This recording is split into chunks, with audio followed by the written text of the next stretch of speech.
आज अपने इस वीडियो के अंदर डीएनए रिपेयर के बारे में पढ़ने वाले हैं। डीएनए रिपेयर पढ़ने से पहले आपको डीएनए डैमेज के बारे में पता होना चाहिए। डीएनए डैमेज किसे कहते हैं?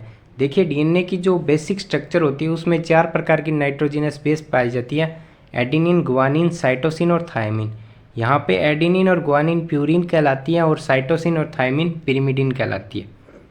एडेनिन हमेशा थायमिन के साथ जुड़ता है डबल बॉन्ड से, और गुआनिन हमेशा साइटोसिन के साथ ट्रिपल बॉन्ड से जुड़ता है।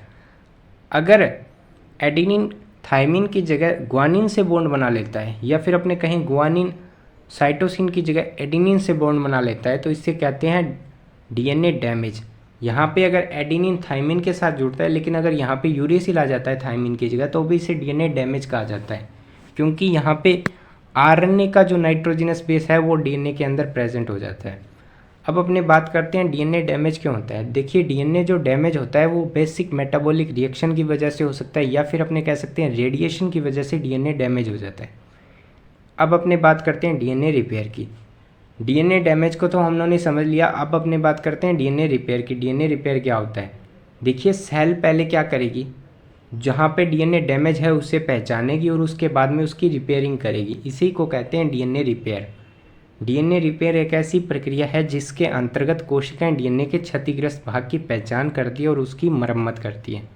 मानव सेल्स में सामान्य उपापचयी क्रियाएं, या फिर अपने कह सकते हैं बेसिक मेटाबॉलिक एक्टिविटी, और विकिरण जैसे रेडिएशन जैसे पर्यावरणीय कारक दोनों डीएनए डैमेज का कारण बन सकते हैं, जिसके परिणाम स्वरूप प्रतिदिन प्रति कोशिका हजारों आणविक घाव हो सकते हैं।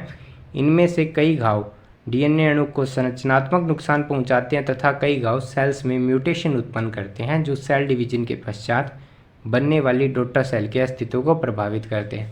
यहाँ पे अपने को क्या पता चलता है कि जो डीएनए डैमेज हो जाता है वो म्यूटेशन पैदा करता है, उत्परिवर्तन पैदा करता है, और उससे जो आगे डॉटर सेल बनती है वहाँ पे आपको बहुत प्रॉब्लम यहाँ पे क्रिएट होती है। इस वजह से डीएनए डैमेज को रिपेयर किया जाता है।